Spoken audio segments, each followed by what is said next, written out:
Well, there's your thing. Your meeting in your room. How long?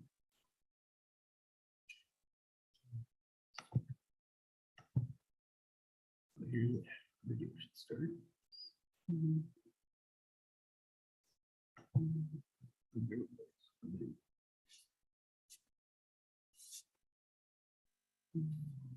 Okay, Okay, where's my mute again? what's that? Where's the mute again? Right here. Okay. Video. Okay. Good morning, everyone. We'll be starting in just a few short minutes. Good morning.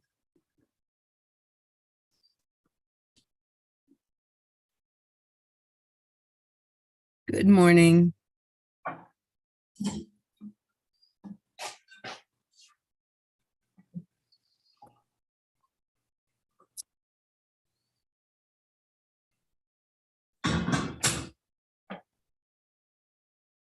Congratulations, Grandma.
So I'm gonna go over here.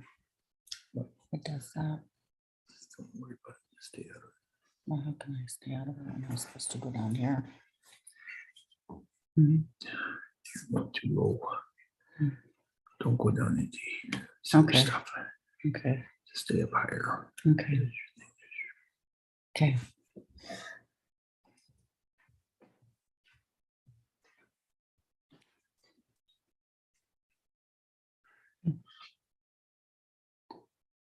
It keeps doing it, Lyle. What?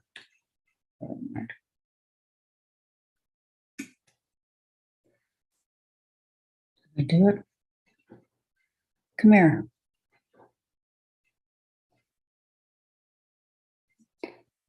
Lyle. I'm kind of trying to mute myself here.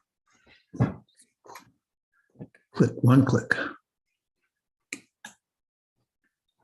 Can you do it? No. Over here.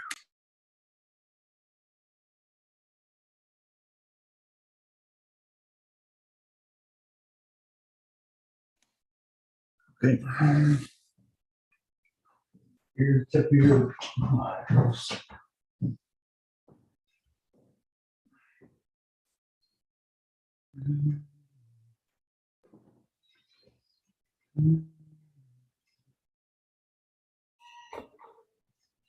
I'll just leave you alone.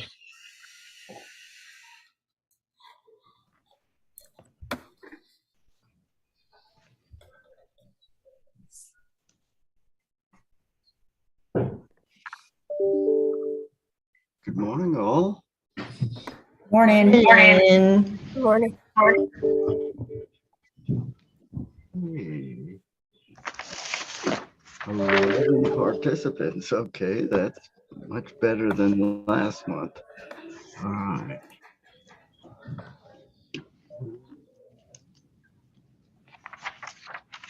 One.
Well, apparently not much better than last month. In terms of commission members, I'm counting 6. Well,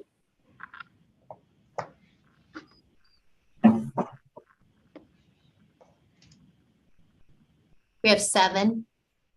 7. Elise, Bonnie, Linda, Ron, Annie, and Julie and Dr. Manugian. Good. Margaret. Margaret.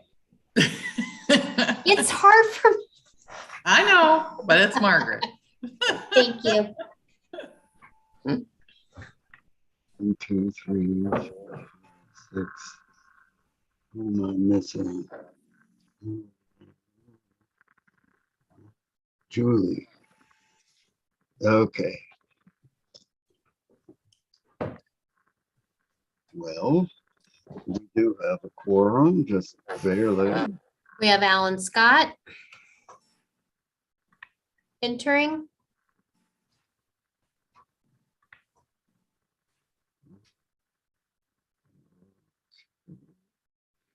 All right.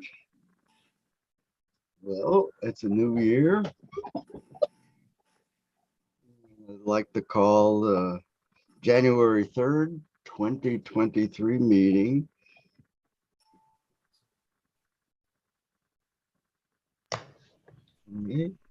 of the Center 50 Plus Advisory Commission to order. We'll begin with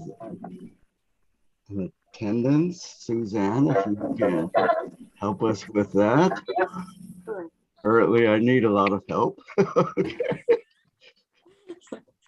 Alan Scott. She said he was coming. Oh, there he is. Okay. Elise Lipnix. Here. Annie Batey. Here. Bonnie McGregor. Here. David Haber. John Hughes.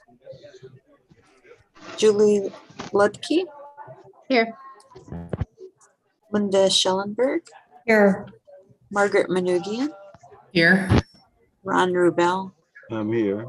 and Scott Harper. Hmm. That's everybody. I Is Stephen couldn't Austin find, still on the commission? say again. Stephen Austin, I have listed here on the, He is not. Thank you. okay, Yep. thank you. Mhm. I didn't find a mailing of the minutes from last meeting because I guess we didn't have an official meeting last month. We only had 6. So is that correct? Were the minutes sent? Were there minutes or? Could I comment on that? I did just send notes. I don't, at the beginning, we did not have a quorum. That's true. Yeah. I think eventually we did. But there are notes that I just No. emailed. Yeah, Apologize for the we delay. had 6, so we continued informally. So we have a quorum now, so we need to approve the minutes of the November meeting. Hopefully everybody got that. And are there any corrections as that was sent out a month ago or so? Any corrections to the November meeting minutes? No. Can I have a motion, please, to accept the minutes into the record? I move to accept the minutes. Okay, Bonnie and Elise, you're seconding. Yeah. Okay. All right. All in favor, please raise your hand. Okay, any opposed or abstentions? Okay, the minutes are accepted into the record. That was for November, no minutes. I would suggest that in the minutes for this meeting, we also list the 6 members who were present for the December meeting and the informal meeting that we had for December, that list of 6 people be included in today's meeting as a matter of record. Okay, are there any? Well, we don't have, okay. All right, any additions or desired for the published agenda that was sent out? Any additional topics that you'd like to cover other than what was listed? Okay, then we'll just move on with the agenda as we have it. All right, and well, with the exception of approval of minutes for December 6th. No, we're not doing that one since we don't have it. Okay, public comment.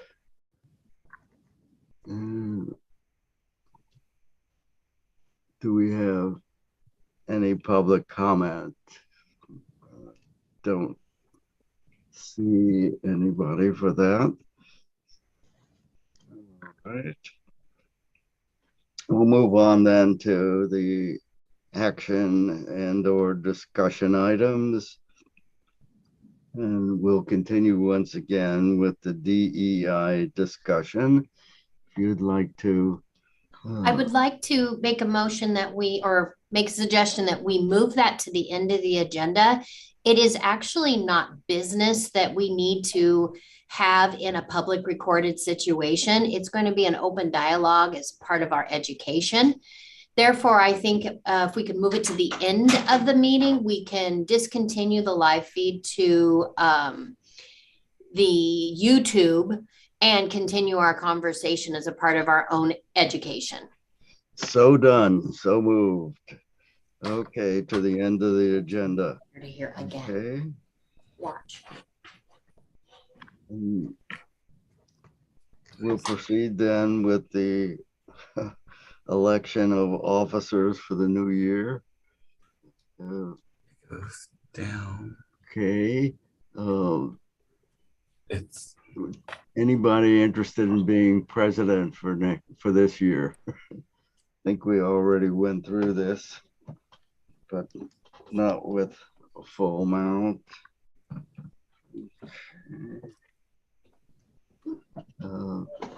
Okay, I will agree to continue if you so desire, but we do need a vice president, and I think somebody stood up for that last. Yeah. Okay, do we have somebody who would like to be the vice president for this year? Vice president would do nothing unless I don't show up here for the meeting. It's an easy job. We need to have somebody to do that. Can I please have a volunteer for vice president? I'll volunteer. Wonderful, Bonnie. Okay. Okay. Yes, I will. Okay. And anybody else? Those are our two officers. straight across. Okay. Can I have a motion then to approve the two nominees to be the officers of the commission for the year 2023? I'll move. Did you all wake up this morning? You need more coffee. Come on, give me a motion here. I so move.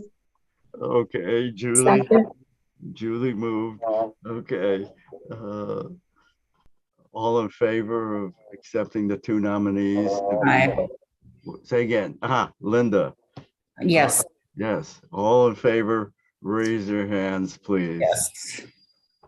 Okay. Looks like that's unanimous. There are no objections and no abstentions. Is that correct? Yes, it is. Okay. Well, congratulations to our two officers. Okay. All right. We've got that done. Moving on to Marilyn's reports. Well, happy New Year, everyone. It's good to see you here. We have a lot as we turned the calendar to January 2023. We have a lot of things that we are doing at Center 50 Plus, including the rollout of some programs that we've been slowly moving and rolling out and adding additional hours and those kind of things. And I'm going to let each of my staff that are present speak to any changes they're making. But I do want to tell you that this upcoming Saturday, it is we're open back up. We've been doing Saturday hours from 9 to 1, but not really programming too much in that time, a class here or there. But starting this Saturday, we actually have a lot going on in this building. So if you're looking for some fun things to do, please come over. The city council will be holding their orientation here. And so they're going to be in the building, and I want them to get a real sense of what it's like here at Center 50 Plus. But Saturdays are often really actually not our busiest time. You know, our core hours tend to be Monday through Friday. And so, but with this Saturday, we've got some fun things going. We have a 12 noon line dancing. Beginning line dancing, open to people of all ages, just $4. We have a contractor, Colleen Witt, coming in who leads that. They've decided to have people bring in, if they want, a store-bought snack to share at the end of class. So it's going to be this little dance lesson, line dance lesson, followed by some socialization. In the lobby, we're doing adult coloring. Before you balk at that, the truth of the matter is it's good for our brains. It's good for stress. It's good for all sorts of things. It's an opportunity to come together, visit, do adult coloring, have some coffee, sit by our fire. That's going to be happening in the lobby at 10. From 9 to 10:30, I will be in the cafe serving cinnamon rolls. people want to come by and just say hi, have a cinnamon roll, cup of coffee, I will have patron surveys and our technology surveys available. And I'm going to be encouraging people to complete those and just have kind of an over-the-counter visit with some folks. We also have a pool tournament up in our billiards room that's going to be running from 9:30 on. And again, run by volunteers. I think it's $1 to get in and $2 to be in the tournament. So I think it's $3 for the day. And then in addition to that, the wood shop has added Saturday hours. The wood shop's going to be open Saturdays 9 to 1. And the gym is back open 9 to 1 on Saturdays. So we've rolled out some new hours. Not only are we doing the Saturday events and having some activities go on, but our evening hours have expanded. The building itself and our groups that meet here have been coming in, and we close at 9 p.m. But we haven't had the gym open. The gym's been closing between 2 and 3. Now the gym is going to remain open till 7 p.m. Now the desk is not staffed, but if people want to make an appointment with a personal trainer or have a conversation about their Medicare, supplemental Medicare insurance support, they can make an appointment with Kanoi and we will make arrangements to support them. But again, the hours have expanded. So the gym is now open 8 a.m. to 7 p.m. Monday through Thursday, and 8 to 2 on Fridays, and 9 to 1 on Saturdays. This is in hopes of encouraging our working folks to come over and participate. So a lot going on. We've been announcing all this on Facebook, on the radio, and of course, components of our website where we're able to make quick changes to our website work. So we're excited to be doing that. We are in most of our programs, we're still requiring advanced registration or reservation. However, our evenings and weekends in the gym, we're allowing a drop-in. But the core hours, 8 to 2, we're still asking people to make a reservation. That way we can control the attendance in the space and still continue to maintain some social distancing in those areas. But we know evenings and weekends, we are not going to be flooded, and we don't need to have the same restrictions. Now, maybe we're going to get so busy and I'm going to have to roll back out a reservation system, but when we get there, we'll deal with it. I'm really hoping to have that kind of dilemma, an overcrowding of the building. So let's keep our fingers crossed on that. We have had an amazing December, even though there were ice storms, holiday interruptions, all sorts of different things going on. But the month itself has been filled with a lot of cheer and a lot of good work. And Heidi Miller is here with us today, and I'd like her to give a quick report. And Heidi, I have the video, so I can show it first, or do you want to speak first?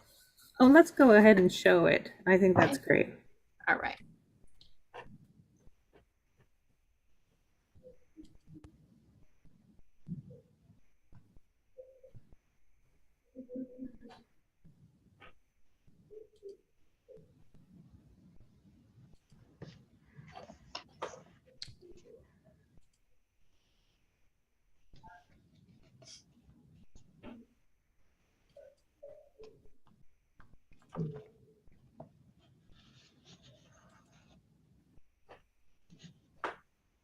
What do you see on my screen? You. Mm-hmm. We saw a flash of the video. Yeah. But that went away. Okay.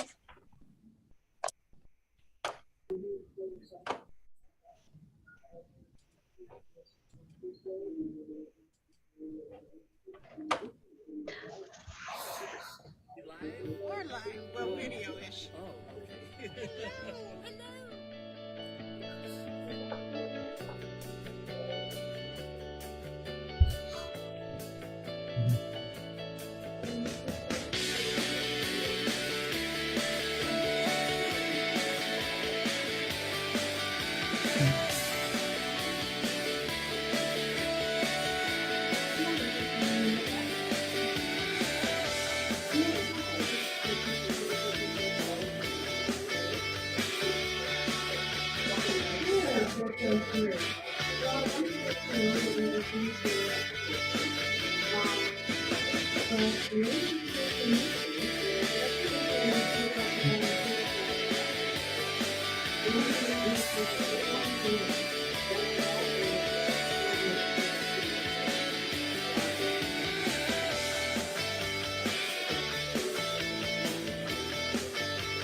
Great. Now, were Thanks. you able to see that?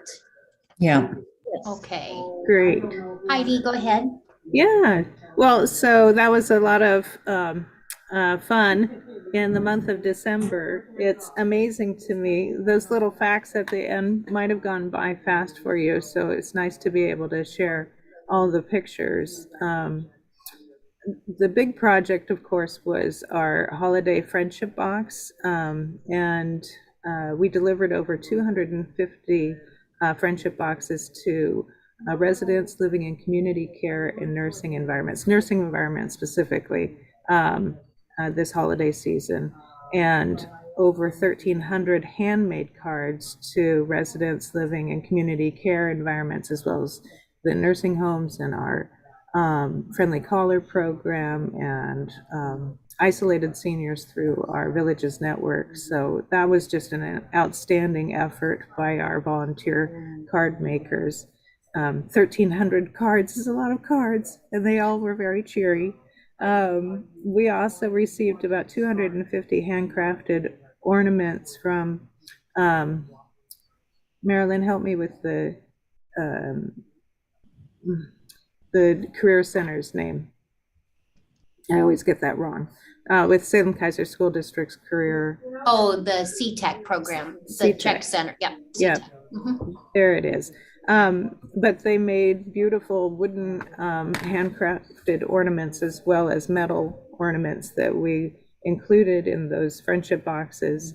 And their culinary program also prepared quite a few cookies that we were able to distribute to our Mill Creek Meadows village community. So that was really fantastic. And during the ice and throughout the holiday, we had friendly callers busy connecting with their recipients, as well as other vulnerable seniors, and bringing a little light and cheer, as well as some good safety conversations to them. And our cohort really also wanted to get into the swing of things. So Bonnie's cohort produced over 55 boxes in partnership with, or not boxes, but gift bags in partnership with Hope Orthopedics, who had a senior gift drive this year. So lots of moving parts, but a super fun month in outreach for sure. So one of the questions that came up is, we had this ice storm, and, how does the center, what do we do when there's an ice storm? And the truth of the matter is we actually don't encourage people in the ice storm to come to Center 50 Plus. People say, well, where are they going to get warm? Where are they going to do? Well, all year long, our message to people is, when in doubt, don't go out. Don't take an extra risk. We know that a fall of a broken bone, or a fall, or even an accident in a car can be life-changing. And so we actually encourage people to hunker in. Well, how do you support people hunkering in? Well, you can't wait till the storm has hit.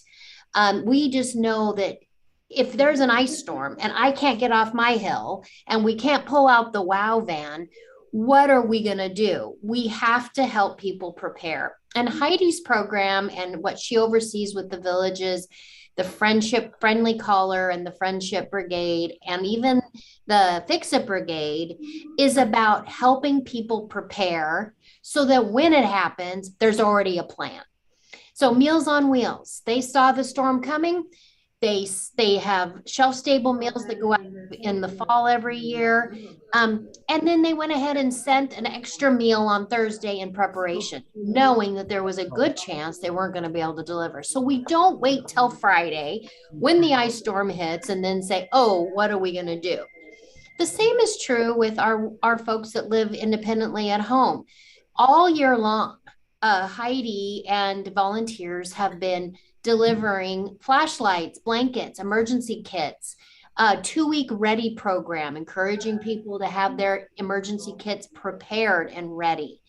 And then when we think about, okay, we've been talking about it, but did people really do it? That's where that friendly caller program comes into play. They give folks a call and they just say, how are you doing? Did you do are you ready for it? And majority of the folks report, you know what, I'm going to wait this out. I have food, I have water, I'm okay, majority. But what would we do? We did make a friendly phone call and we did find out that we absolutely didn't have things in place. They've lost their heat. They didn't have any food. What would we do? Well, then we would have to elevate it to something beyond ourselves. That would be a police welfare check call. That would be calling their emergency person that's supposed to be identified in their neighborhood to go and check on them. Or we say, can you make it one day? And then as soon as we can get to them, we follow back up and say, okay. But the corrective action of all that is we discover someone wasn't ready. We make it through this storm. It's the next level. Okay, we're going to circle back around and by golly, we're going to make sure they have the emergency kit. It's how we identify people that need the extra support. And so it's multi-layered. You know, I think it's really important we think through how our winter weather plan looks because it does happen. We are a senior organization.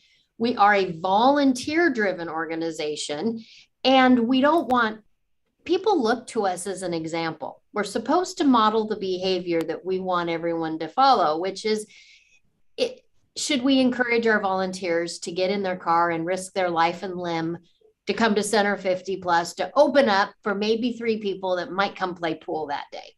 You know, we have to just really think about the behaviors that we're trying to model and the messaging that we do all year long. And so I like to remind everyone kind of, you know, what we do. You know, first thing in the morning on an emergency day, I contact our public works staff and crew who are out on the roads all night long. They give me a heads up of what they're seeing around town. And then I start the process of getting permissions to close the building. I contact our partners to find out what they're doing. And then between 6 and 7:30 a.m. in a perfect world, we make our announcements, Facebook, radio, and I change the message machine. This year wasn't perfect because our radio couldn't even get a crew into the radio station. So they weren't doing any live feeds or announcements. So it was like, okay. So we had to start doing our own phone calling and our own response. And then we start our alerts where we start calling people, checking in on folks and go that route. Any questions of kind of this last ice storm and what we do and what we don't do? You know, we have our limitations. Alan has a question. Yeah. Go ahead, Alan. Alan, you're muted. Go ahead. Can you hear me? Yes. Yeah. Yes. Mm-hmm. I'm just hearing a lot of background noise. I wonder if we can mute everyone but the speaker.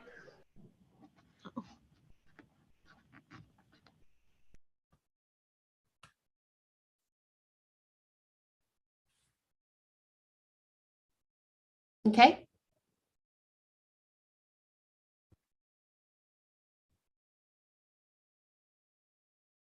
I know Ron, you're Bonnie had a muted. question. Mhm. But I also had a comment. Okay. Bonnie, did you want to go? Bonnie is muted. Okay, there I am. The Respite Art Show on the 22nd, is that going to come back? What are we going to do? I have a respite report. Mhm. Oh, good. Yeah. Okay. Mhm. Wonderful. I think we had Julie next. I just appreciate how much it's not easy to close a building or to close a service that normally is open. It's at Northwest, we are required to be open because we are considered an essential service. And so we did close on that Friday, but it didn't come easily. And I just want to throw kudos out to Maryland because it is not easy. You have to look at a bunch of elements and make a really hard decision to close a public service. As just kind of a sidewinder reminder, or you may not be aware of this, a number of folks who are at home, perhaps probably not at facilities, but anybody who recently was on Oregon Project Independence. It's one of our state-based benefit programs that's not Medicaid. In the last year, we gave out over 500 emergency kits. And so I guess maybe one question to ask folks is, hey, if they're willing to, I don't know the thing. I just want that awareness out there. So if anybody who's enrolled in Oregon Project Independence in the last year has these bright orange waterproof bag emergency kits that were supplied to them. And so just sometimes people forget that they have this resource sitting right there that they might have put in their garage or in their hallway or wherever. But just so you know, that's something that those OPI funds were able to purchase. And so that's just an awareness thing. That's great. Yes, and it's true. You have to remind people, you remember that blanket and flashlight and the 22-week ready plan that we had? Pull that out now. So yeah. Thank you for the comment about closing a building. We feel that there's an extra layer and why we try to be as consistent as possible in our response. Because technology is not for everyone. And while the city can throw up a message on Facebook and even do a few announcements to their social media accounts, we still have a whole population that's not plugged in any other way. And they're relying on us to call or send out a phone call tree, or they're wanting our answering machine to be where they're going to call and it's going to give them the facts. And so we try to be as consistent as possible because that way it's predictable and people know, oh, this is what Center 50 Plus does in the event of a weather emergency. And we try to stick to it over and over again so people are not floundering. We used to follow the school district, and the school district, when they closed, we would close. But the school district has kind of changed their bus policy, their transportation, all those different things, which may impact school closures that we really don't need to be closed for. The streets are clear, except for maybe a couple of areas in the hills. And lastly, not to belabor this conversation, but I mean, the truth of the matter is every time we've had a major storm in the last couple of years, it happened during Christmas vacation when schools were already closed. And so it didn't give us any direction. And so we make a decision based on our police department and our public works department. So I just want to shout out to Heidi and her volunteer crew.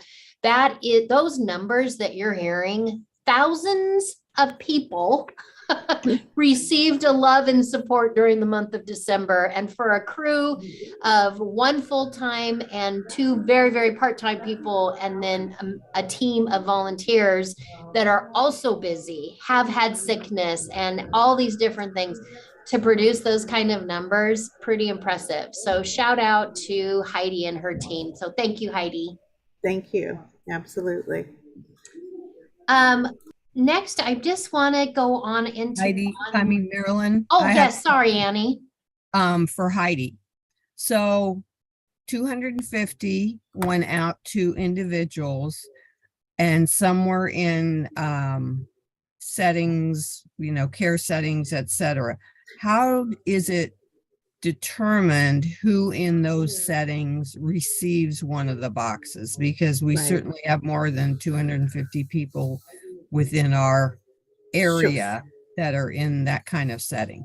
Right. And actually, We individuals, how are they chosen? Yeah, we actually targeted our area nursing facilities. So those 250 boxes plus additional gifts from the gift drive and such went out to ensure that every resident in the skilled nursing facilities in our area got a gift from us. So that was the focus. And that was the intention of the friendship box delivery.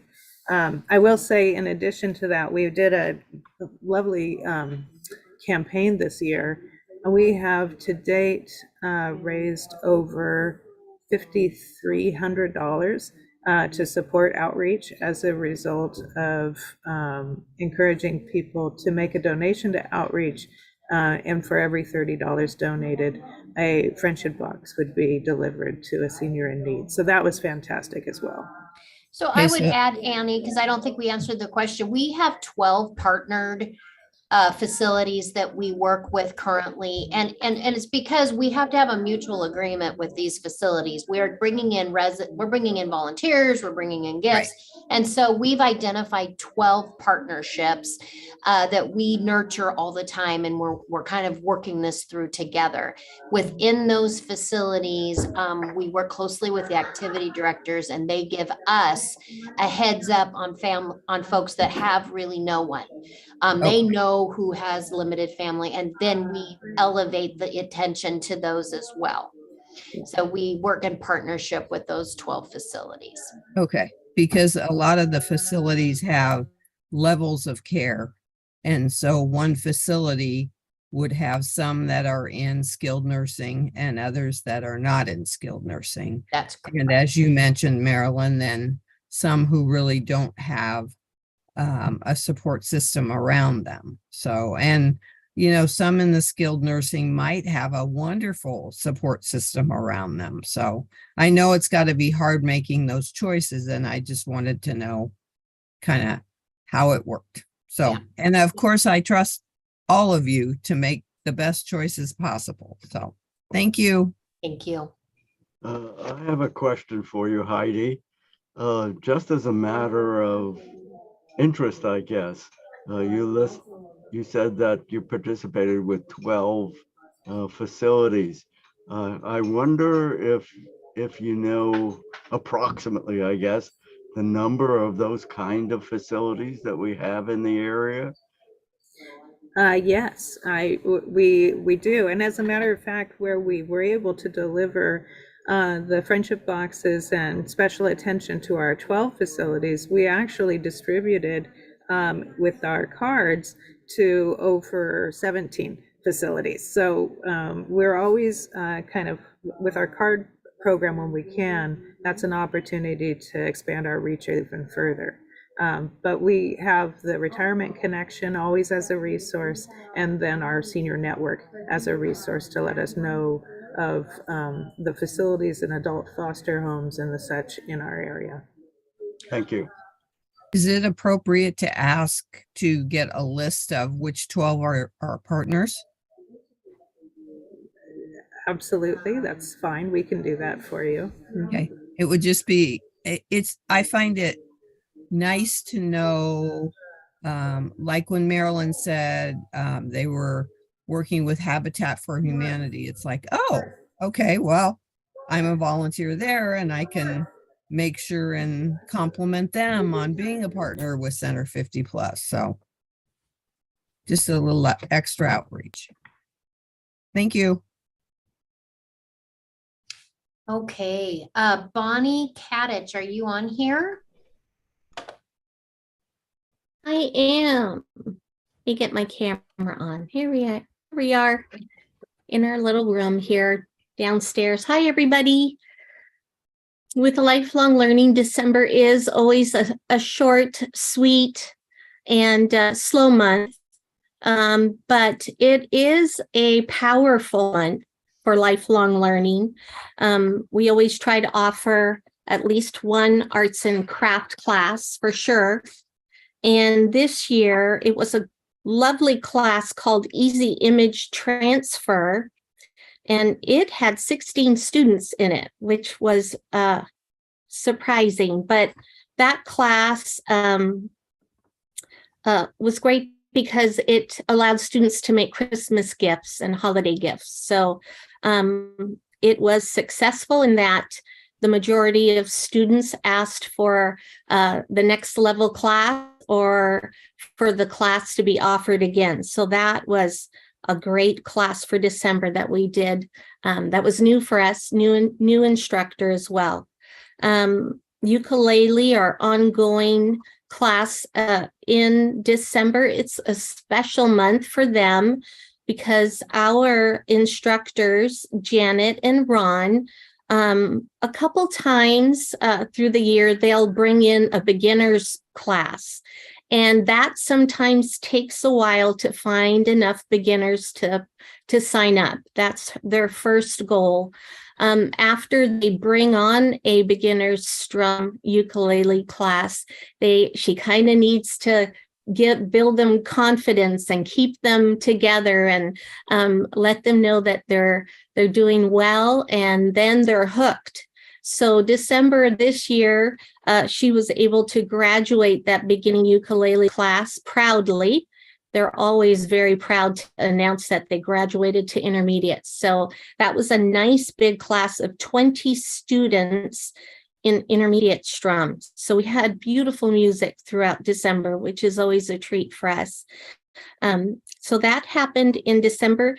Janet and Ron will be offering again a beginner strum in January and adding to that and building her program a little bit more. So that's kind of the ins and outs of how that all goes on and why it's such a success and why we are so proud to have them here with us. Then we've got that lovely lifelong learning cohort that is also building. And like Heidi said, they took on a new facet of getting involved in the outreach program. And I would just say, I love how the cohort is starting to get to know the center a little bit more. And now they're developing to be supporters of the center in a way they probably didn't realize that they could be. So that December is very sweet for us. Moving forward, we talk a lot in December to our students that come through the Connection Center, some new, some returning, and we always want to start talking about January classes. So this year for January, we have 2 computer classes that are going to be offered. A new group that's going to be starting is the women's billiard, the pool table time on Thursday, starting this Thursday from 1 to 3 p.m., women only. So that's exciting. And we've been talking and we've been nurturing a group of ladies that come through the center for the past 3 months, letting them know that billiard time is coming. Well, finally, we got to announce that. And there will be a group of ladies that are very excited to be up there and getting a lot of support from the men in the pool room. They're very, very happy to be able to be a part of offering that Thursday afternoon. Another class that we've been building upon for months and months and months is the new instructor, Nancy Caron, coming in for watercolor. This is an 8-week water course, and so far she has 16 students signed up.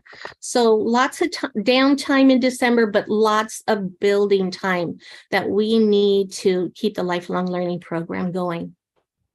Bonnie? Thank you.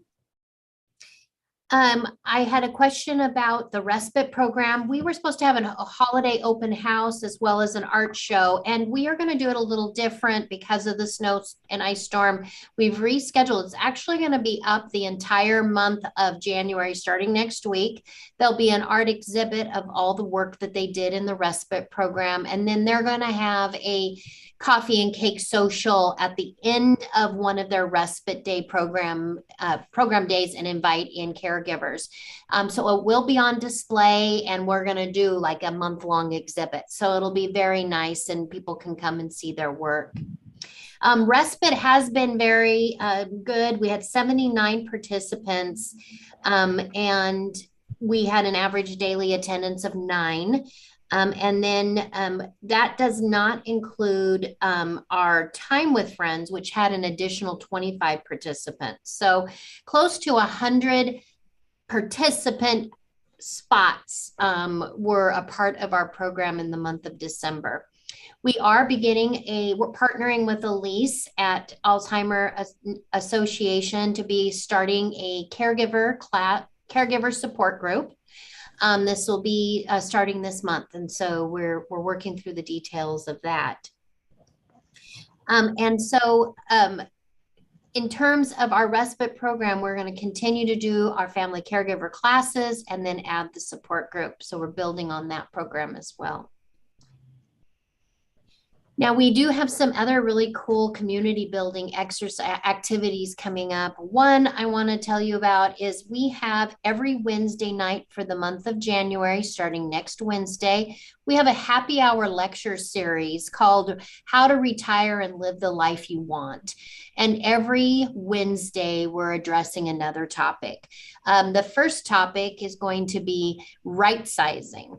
The conversation has always been about downsizing. Well, this is about making the decisions that aren't just about downsizing, but choosing the right size of housing and life that we want. We have a real estate individual from Dana Burke from the Burke group will be coming in, and she has a great talk on knowing it. And I'm so excited. I just wish I had gone to the class, I don't know, 2 months ago before we just moved my parents' 3,500 square foot house into a 2-bedroom apartment over here in Independence. I wish I had gone to the workshop first, but this is one of the great topics. And then we're moving into financial planning, estate planning, preparing for joint replacements. We have a workshop called Caregiving Isn't for Sissies, about how to survive caregiving and have those hard conversations. And then we have some other topics that are going to take us all the way through to the end of February when Bonnie, my friend Bonnie, Miletto, she will be here and she will be talking about, you know what, let's celebrate this life that we're planning for our next chapter. Let's have a celebration. Let's really dream big. What do we want it to be and how can we make it happen? She's going to wrap it all up on the very last session. It goes 6 to 7:30. And it's right here at Center 50 Plus. It is free. People can come right over after work, have a little niblet of food, and take advantage of maybe one workshop or all the workshops.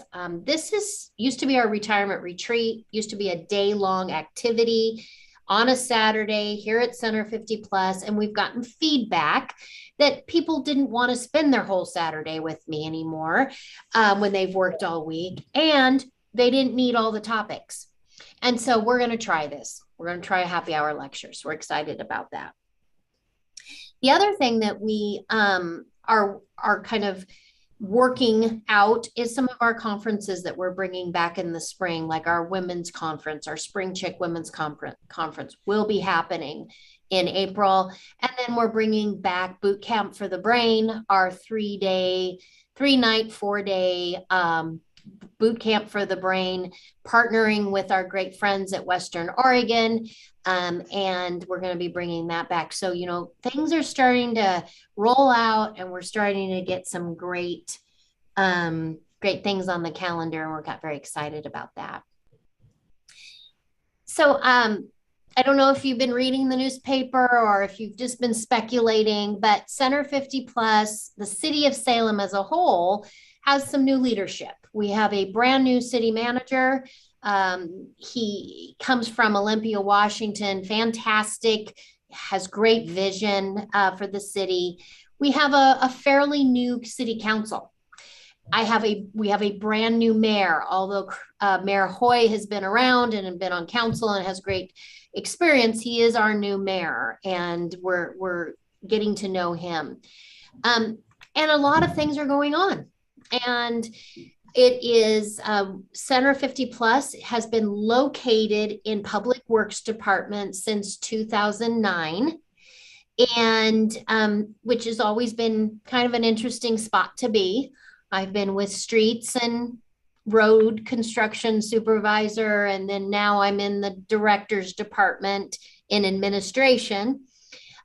But originally, when I was hired at the city of Salem, our department, Center 50 Plus, was in a really cool department called Community Services.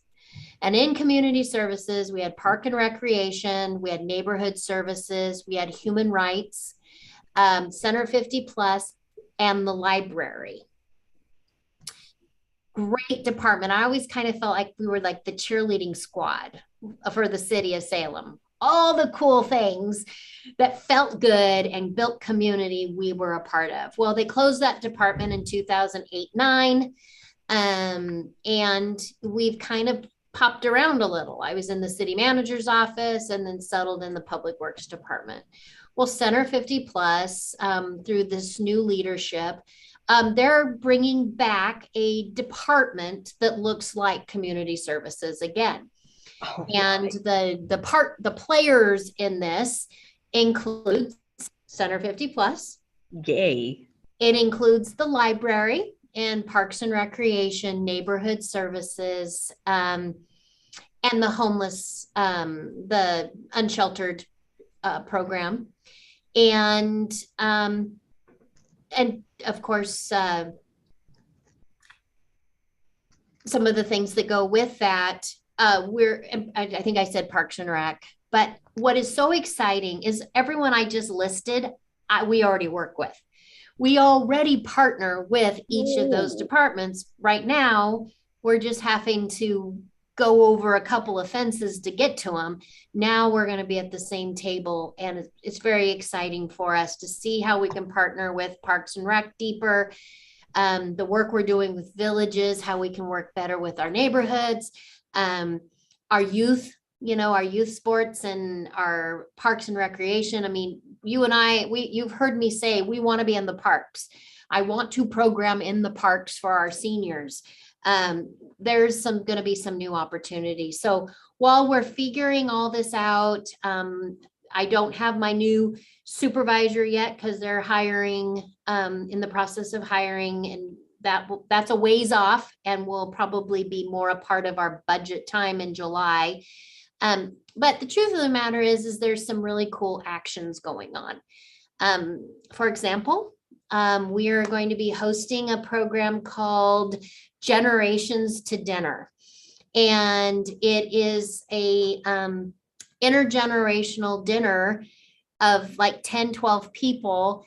And there's this script and dialogue to have open conversations about how I see things and compared to my 25-year-old in comparison to my dear friend who's 90. The world concerns, life, community building. Well, we're going to be partnering with several of those different groups, different divisions, to make that happen. And that's just one more example. Another great example is we are partnering with Catholic Community Services and Mountain West Development, and we are getting the opportunity to be a part of a co-housing project, a senior co-housing project. 6 very fair rent of these 6 individual apartments within a shared house, same roof line with 6 little apartments. We get to be a part of that. Catholic Community Services is going to be the landlord.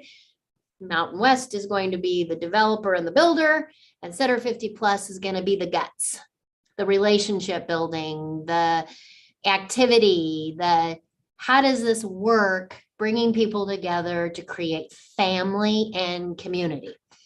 And we'll be able to take advantage of the new closeness to the unsheltered and the homeless work that's happening.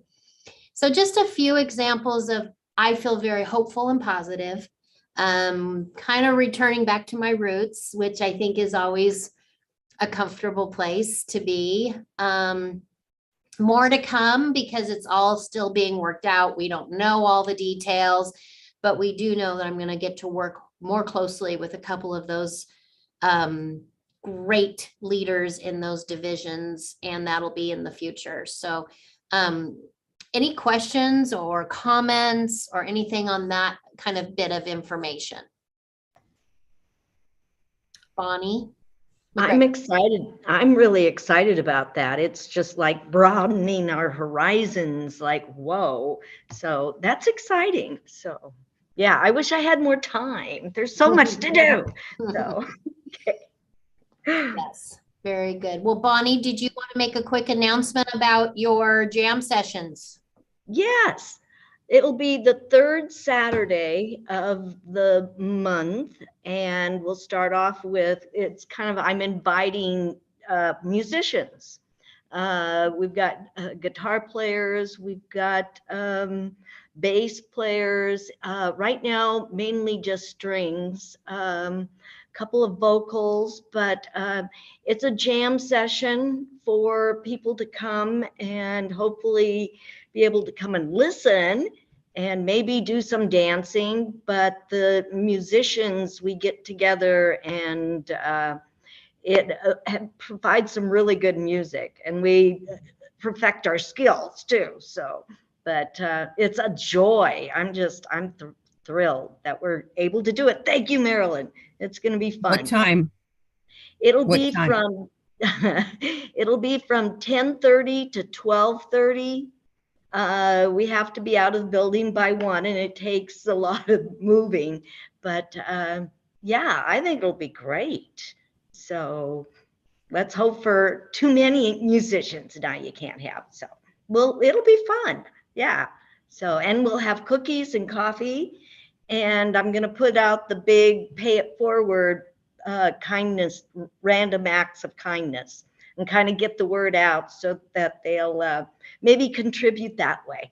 So I think it's a great thing for but I'm prejudiced. So excellent. Okay. Thank you.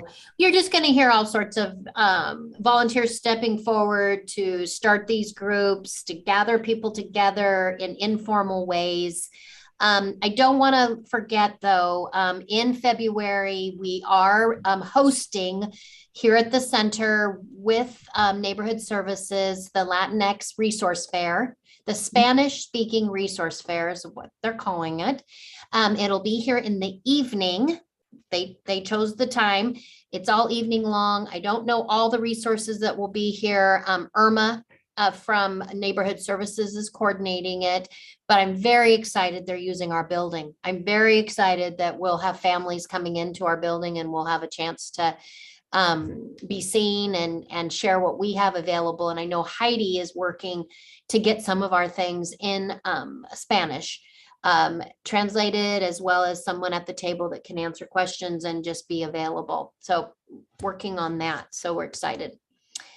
So I want to just say I'm going to skip Conoy today. Conoy, Okay, our fitness center. questions. Uh-huh. Okay, so in terms of the reorganization, will this group be a department or will this group be a division? We'll be the exact as we are. We are a division. That's how we're not changing. We're not rising up to a department. Okay, so all of those groups together will be a new division. Yes, and everybody retains the same leadership, same commission, same board of directors, same everything. Nothing changes there. I just report to it. The city manager went before council and got permission to have 2 deputy city managers. Oh, okay. I will report to one of those deputy city managers. Okay, so the department will be the city manager's department, and you will be a division under the city manager. Well, they're calling it community. They have a deputy city manager, which is our HR Enterprise Services Department Director, Krishna. So she has 2 titles, deputy city manager, and she oversees enterprise services, which is a lot. Then on our side, another deputy city manager will be oversight of community services. Okay, so it'll be division of community services. Yep. Okay, which is very unique because, as you had said, you know, that term has been a division, it's been a department, it's been a division, and that it's a wonderful way to capture the breadth and inclusion of those kinds of services. My other question was back to your the happy hour topics. Are any of those going to be recorded where people who are not able to participate in person would be able to view them?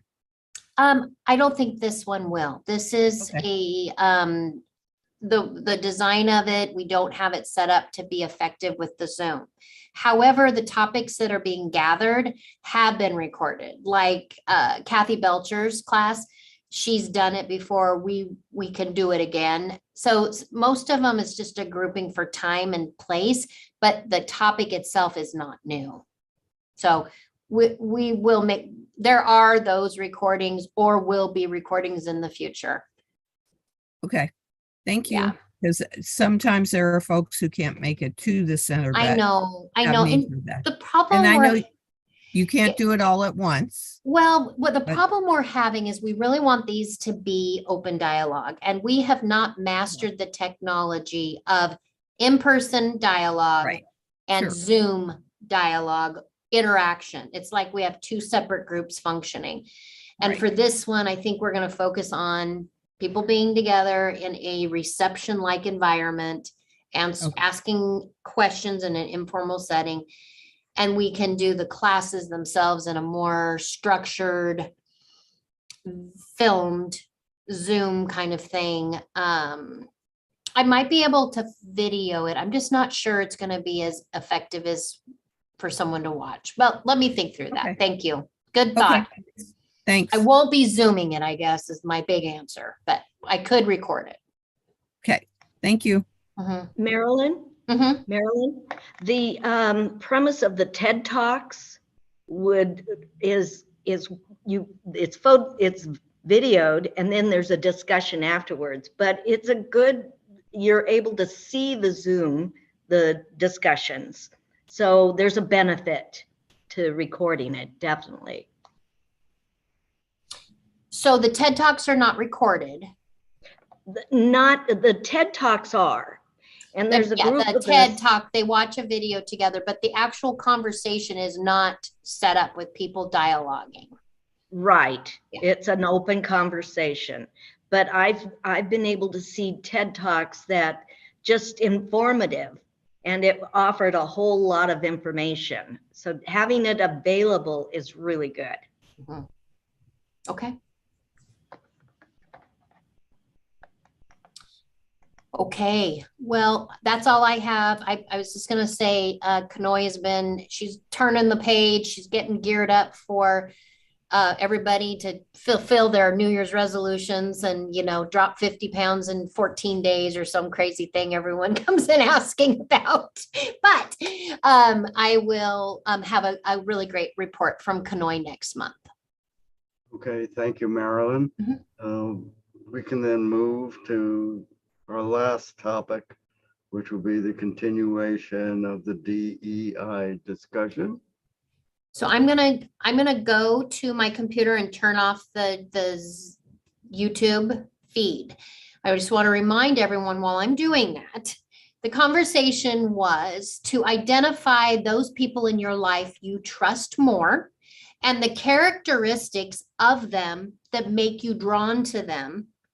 And then to see if you have the same traits as that person. Are you picking people that think like you, act like you, feel like you, or is there something that draws you to those folks? That was the assignment, is who are you drawn to and who do you trust most and why? So I'll be right back.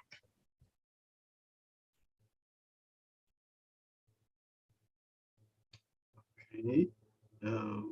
While we have this gap, does anybody have anything they'd like to discuss at this point, or further questions for our presenters? I'm assuming that all the things that Marilyn's been talking about, and you too, Bonnie, and everybody else, that's all going on the calendar, right? Because there's like been a lot of programs announced. And